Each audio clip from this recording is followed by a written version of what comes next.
Oh my gosh, look at that. I am just letting my line drift down, and there we go. Look at that. So nice, nice fish.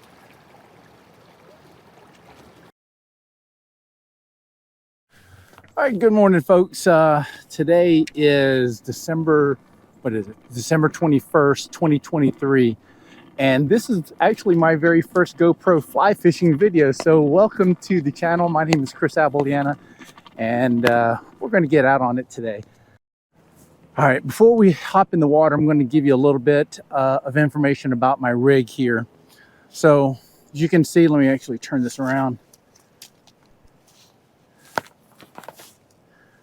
I've got my reel.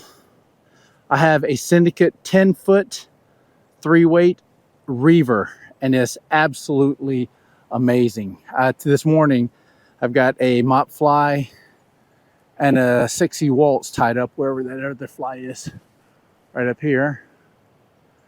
And this rod is really great because if you know fly rods, there is, as you can see right near the handle, there's a guide right here, and guides all along this rod.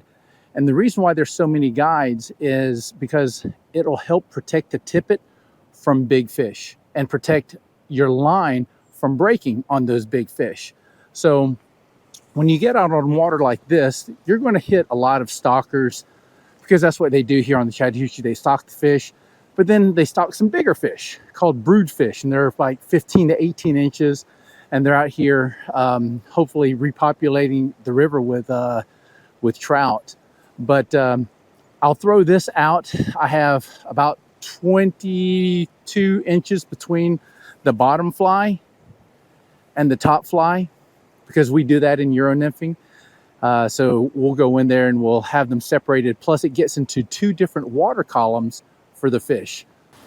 And so when you enter the water, you want to not go straight out fishing. You want to be able to understand what the water is doing and understand the environment behind you. So when you look at this water here, as you can see the slopes behind me, it's a gentle grade down to the water. That means that the water from the shore is going to be more gradual of a slope. If you had a high bank, that would mean that you're going to have deeper water as you enter the water. So as you can see here, it's all wadeable water. We have a run right here. We have a run literally right here. We have this tail out here where fish would be hanging out. And we have all of this riffle water that we're going to get into. But try and understand what you want to fish before you just throw a line and get out there. Net is locked, so it's not releasing so I can get to it. I got to try keep the fish on, unhook the net here. Hold on, see if I can get this done. There we go.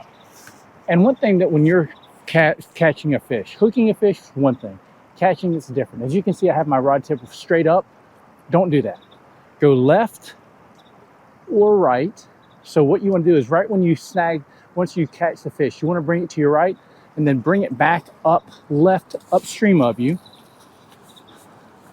And then kneel down, let the current bring it directly to you. And you see this is a nice little rainbow trout. And we're going to, and we use barbless hooks, so it allows for us to release the fish really quickly. And it gives them a fighting chance too. As you can see, that sun is absolutely blinding. Very tough for you to see anything. There we go. See how I brought it back, and now I'm going to bring it. I kneel down right now. You can't see it, but I'm kneeling down. Bringing the fish back up stream to me. As you can see, these are really small fish.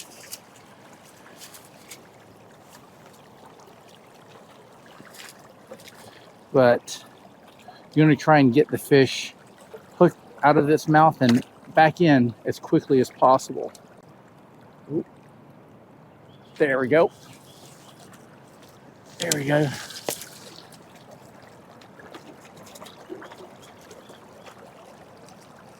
Bring it back to our left. And the reason why we use low rod angles instead of straight up and down is because if you have it straight up and down, you have pressure on the fish, but you have no leverage on the fish. When you go left and right, you're putting pressure and leverage on the fish. Learned that from watching a Devin Olson video. So thank you to Devin Olson for that. Take the camera off and check a video, let my fly drift down to the bottom, and boom, we got a fish. So we'll bring it back up. We're putting leverage on it. Remember, bringing it back upstream of us.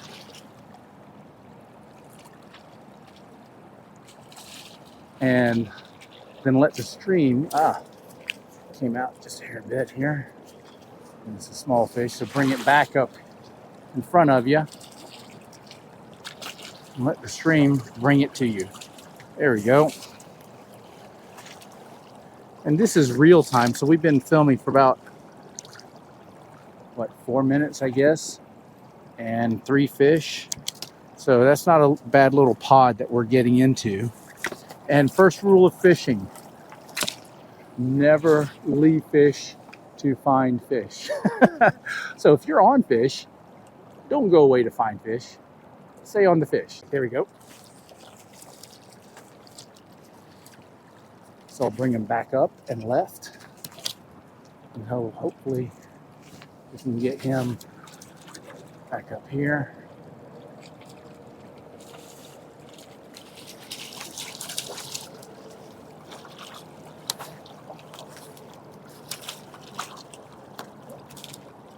And these buggers are, I know you can't see it in the video right now, but they flip and flop so much. But we try and get them out as quickly as we can and get them back into the water. Thank you, Mr. Fish.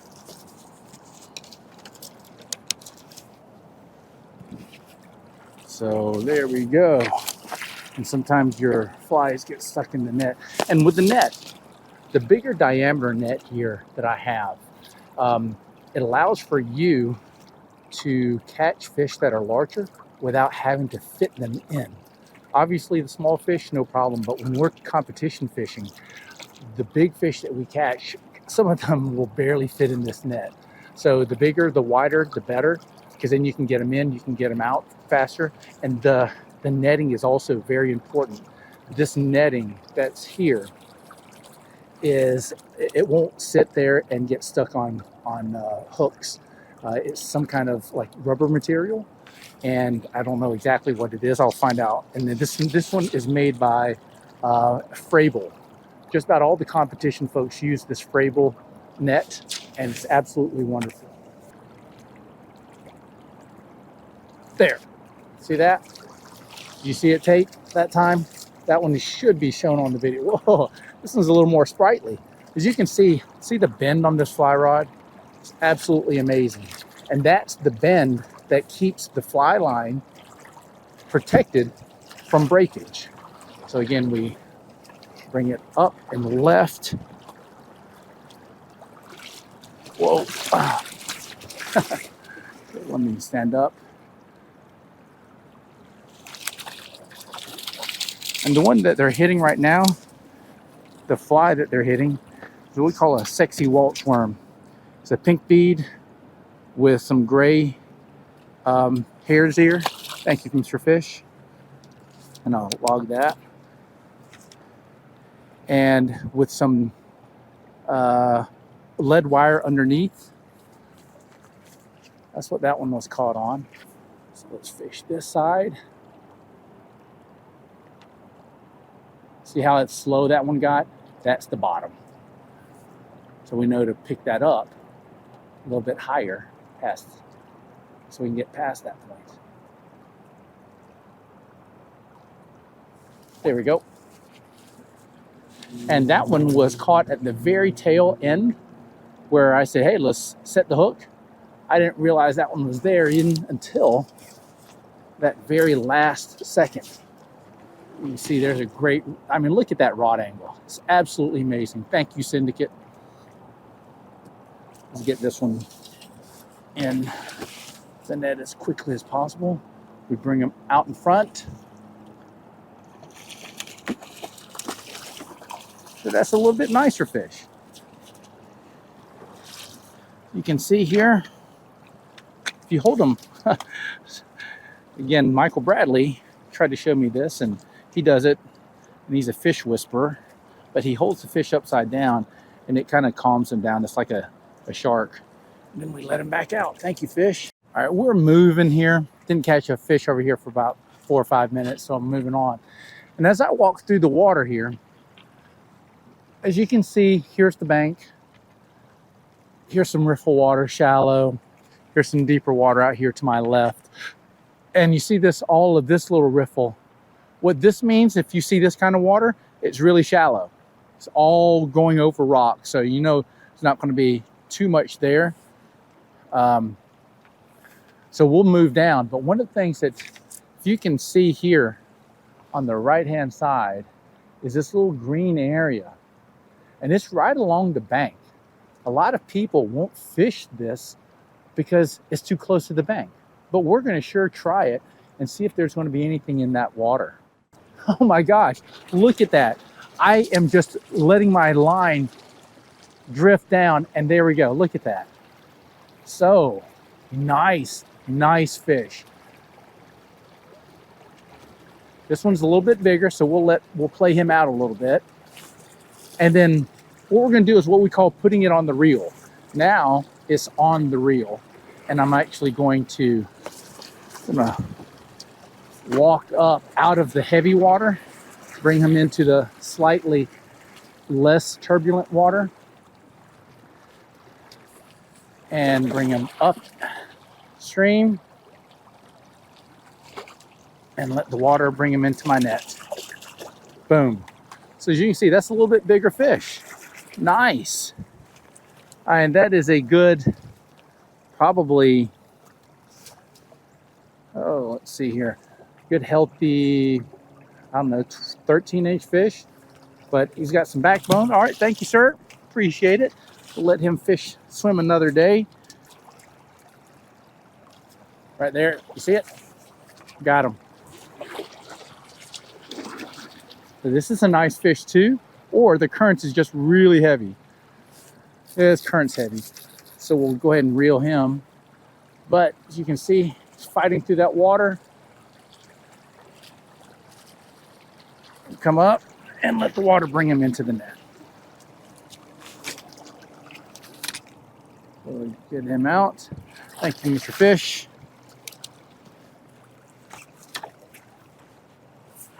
All right, let's do that again.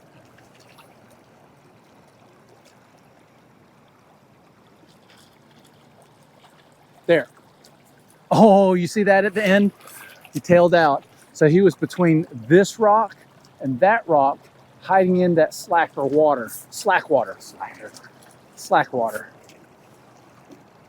There we go. Oh, missed it. Right as I put it in. There we go.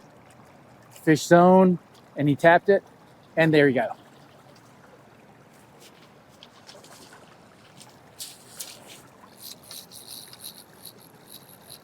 Now, mind you, what I'm fishing here is the Chattahoochee River public water.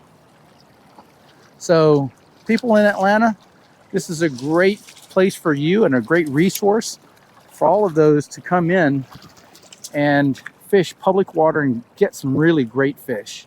Thank you, Mr. Fish. All right, here we go.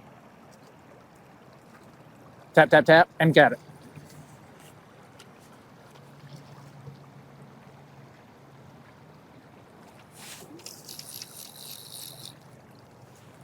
All right, remember, keeping leverage, keeping my fly line on the rod guides, protecting that tippet, and letting it come upstream, and then right into my net.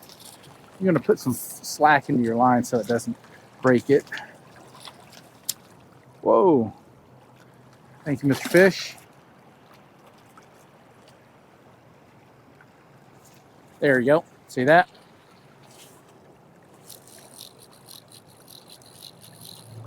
Remember, leverage,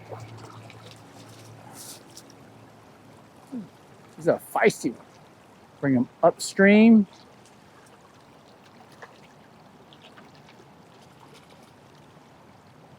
Look at that rod bend.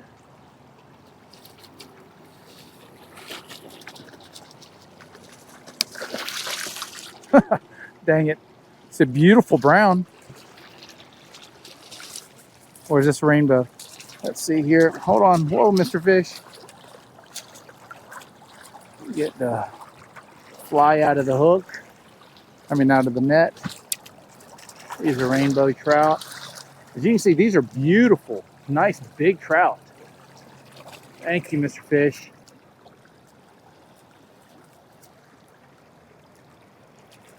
Tap, tap, tap. Boom. A little bit smaller fish, but that is absolutely okay. My net's got caught up in me. So this one will be a lot faster to get released here.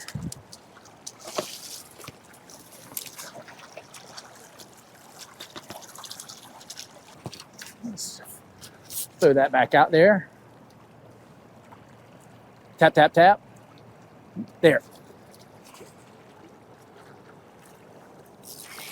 Again, real time, you're fishing with me right now. These are a little bit smaller, so these are probably stockers. Stockers means that the Georgia Department of Natural Resources, the Georgia DNR, has stocked this river with fish.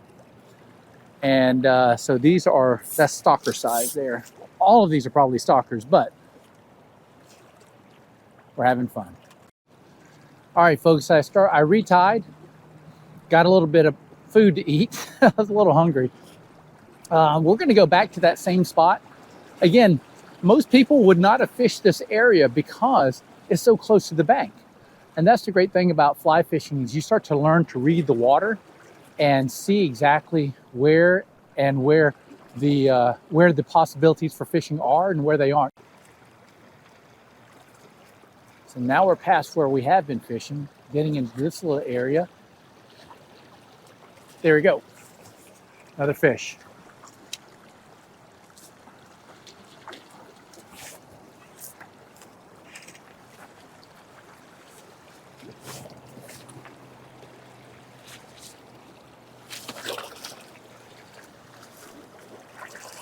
All right. Thank you, Mr. Fish. There we go.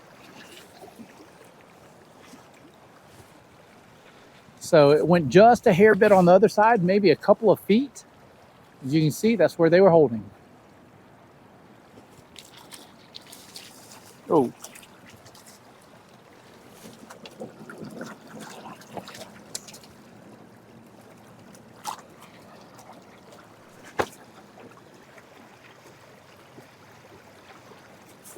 Fill it back up there. Watch the line. There, he hit it. See that?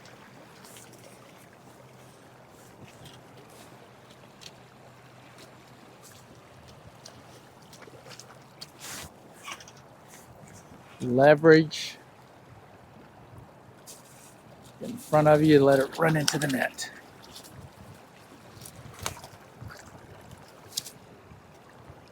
Thank you, Mr. Fish. You know, one thing I'm going to do, I'm going to show you how to fish upstream here. So we know that there's some fish there. So what I'm going to do is I'm going to take a couple of steps. We're going to fish this water directly in front of us and see what we can do is catching some fish. You see that fish? It's literally, the fish is right there. We're going to try and throw above him and catch him. He's right there. You see that? They're right there in that water. So that's what we're going to do is we know that the fish, see that? They're right there. I'm going to stop, watch, and you'll see them tailing. They're all right there. You'll see them flash. There.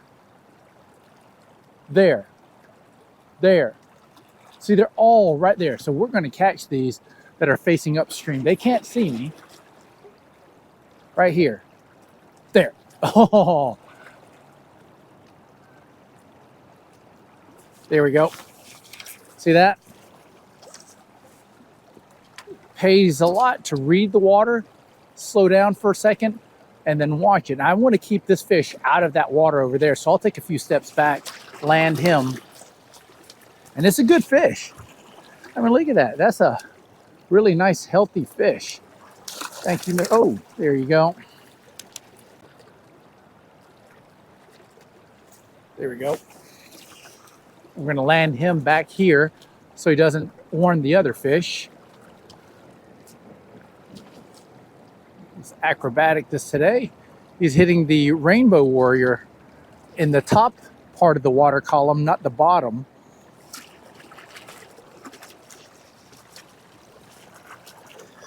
Then another nice, healthy trout. Thank you, fish. All right, we moved down a bit. Now we're on this big old rock here with this green water, deep water. We're gonna see what we can get. I know there's fish here. Whether we pick one up or not, I'm not sure. There we go. Oh, you can see you see the fish right there?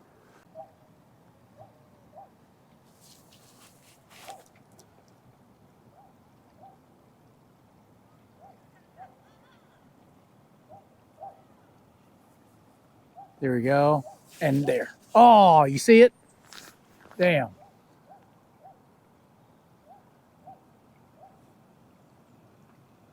Should be at the tail end right there. And boom. Oh, that's a big one. That's a big one. All right, we're going to move down here. Get a better angle on the strike. All right, we know they're right here in front of me. All right, let's take some of this slack out. Get ready for a good hit.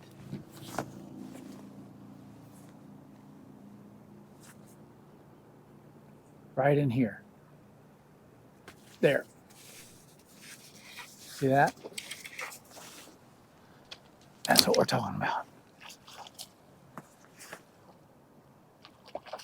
Keep him away from the other fish.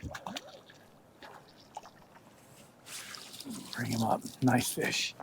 Thank you, Mr. Trout. All right, we're going to fish that same area again. Let it get down deep. And then right at the tail, that's where they are. Let's see if we can get them a little bit further up. Right here.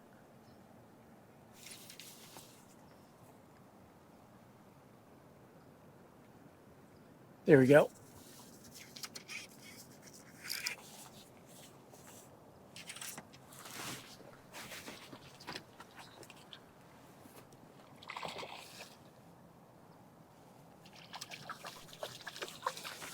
Oh, all right. He doesn't want to go to the net. Let's strip in a little bit more line. There you go. Thank you, Mr. Trout. Let's get him back as soon as possible. Stop twirling. Thank you, Mr. Trout. Line's a little bit tangled up there, but I'm not really going to worry about it right now. Some other people would stop. I'm almost done. So we're just going to use that as weight to get this other one down.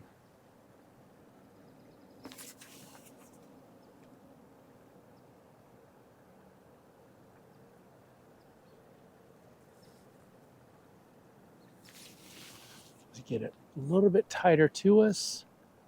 Let it get down. Bring it back up. Go out just a hair bit further.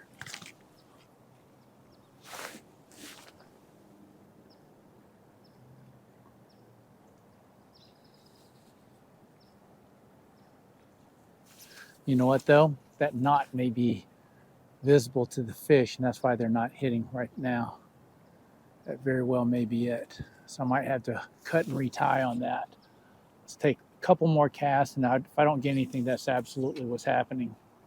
They can see that line, and they're not hitting. All right, we got it untied here. We retied. Let's see if that makes a difference. Boom. See, look at that. First tie back, first cast back, and I got a fish. They absolutely could see that knot. You think fish can't see? Well, they absolutely could. There was a knot on the top fly, not even this fly. That's what was stopping them from hitting. Hey, we had a great day. We are finished up. I filmed a little bit further, a little bit more out there, and I couldn't get the audio because looks like this doesn't work well when you fall in the water. So there was no audio to it.